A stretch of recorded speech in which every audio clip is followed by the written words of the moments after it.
Дорогие друзья, с вами Джексон Анисимов, Джексон Рич,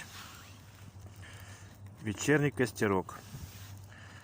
Хочется пожарить шашлык, который я изготовил на день рождения своей возлюбленной Виктории. Вот мы его сделали основание костра. Прожгем сейчас сеточку, чтобы она была дезинфицирована при пережарке шашлыка. И у нас здесь находятся где-то мясные изделия. Кетчуп я вижу,